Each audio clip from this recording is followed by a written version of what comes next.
এ যেন প্রকৃতির ক্যানভাস, দিগন্তজোড়া সবুজ ধান ক্ষেত, মাঝখানে সোনালী আভা ছড়ানো বেগুনি রঙের ধান। সবুজের গালিচায় মিশে আছে বেগুনি রঙের সমাহার। তবে এটি শুধু রং নয়, এক প্রকারের ধান, যে কারো প্রথম দর্শনে ধান ভাবতে অবাক লাগলেও নীলফামারী জেলায় প্রথমবারের মতো চাষ করা হয়েছে এই বেগুনি ধান। অধিক ফলন হবে বলে আশা করছেন বেগুনি ধানের কৃষকরা। নীলফামারীর প্রতিনিধি ফরহাদ হোসেনের তথ্য ও ছবিতে টেক্সট রিপোর্ট।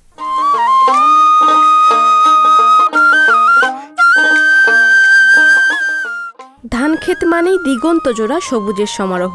তবে এবার সে চিরাচরিত নিয়মকে পেছনে ঠেলেই সবুজ ক্ষেত ভরে উঠেছে বেগুনি রঙের পাতায়।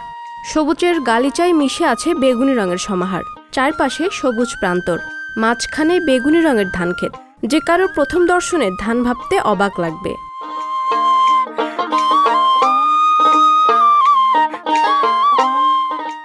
নীলফামারী জেলায় প্রথমবারের মতো বেগুনি ধান চাষ করেছেন সৈয়দপুর পৌরসভার নিয়ামতপুর দেওয়ানিপাড়া গ্রামের কৃষক মোহাম্মদ শফিকুল ইসলাম বাবু। বড় ধানে বেগুনি ধানের চাষ করছি।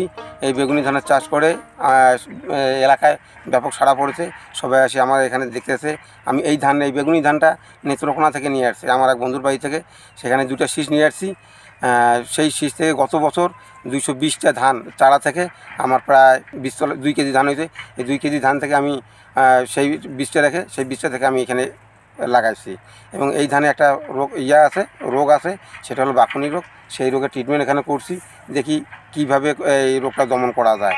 আমি মনে করি এই বেগুনি ধানের রোগ নাই বললেই চলে, কিন্তু একটু পোকামাকড় হালকা আছে, নাই ওটাও ধরা বেতন নয়।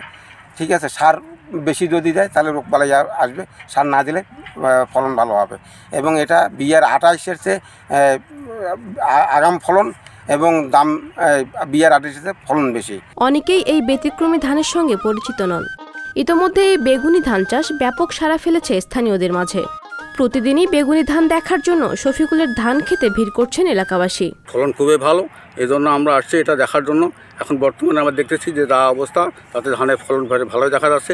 যদি ভালো হয় তাহলে এটা আমরা আগামীতে আবাদ করব এবং এই ধানের চাউলের নাকি ডায়াবেটিক রোগের উপসর্গ নষ্ট করে। বেগুনি রঙের ধান আবাদ করছে নীলফামারী জেলার মধ্যে প্রথম। আমরা এই ধান দেখার জন্য আসছি। এই ধানের রোগ প্রতিরোধী ক্ষমতাটা ভালো, পোকামাকড় আক্রমণ করে না। মানুষ দেখতেছে যে নিয়ামতপুর দেওয়ানিপাড়ার মধ্যে এই বেগুনি কালার ধান কোথা থেকে আসলো, মানে এই জন্য দেখার খুব একটা আগ্রহ। মানে অন্য জাতের ধান, আমরা তো অন্য জাতের ধান লাগাই, আগামীতে এই ধানের চাষ আমরাও করব। দূর দূরান্ত থেকে অনেক লোক দেখার জন্য আসতেছে। আমাদের অনেক ভালো লাগতেছে যে আমাদের এলাকায় এরকম একটা উন্নত মানের জাতের ধান আবাদ হচ্ছে। এ বিষয়ে উপজেলা কৃষি কর্মকর্তা ধীমান ভূষণ বলেন, বেগুনি রঙের এই ধান বিদেশি নয়, এটি আমাদের দেশি জাতের ধান। আগে অন্য জেলায় চাষ হয়েছে, প্রথমবারের মতো সৈয়দপুরে চাষ হচ্ছে। ধান কাটার পর এই ধানের পুষ্টিগুণ জানতে আরও পরীক্ষা নিরীক্ষা করা হবে। কৃষকের মধ্যে এই ধান চাষে ব্যাপক আগ্রহ সৃষ্টি হয়েছে। যদি আশানুরূপ ফলাফল আসে তাহলে পর্যায়ক্রমে এই ধান উপজেলার বিভিন্ন গ্রামে সম্প্রসারণের উদ্যোগ নেওয়া হবে।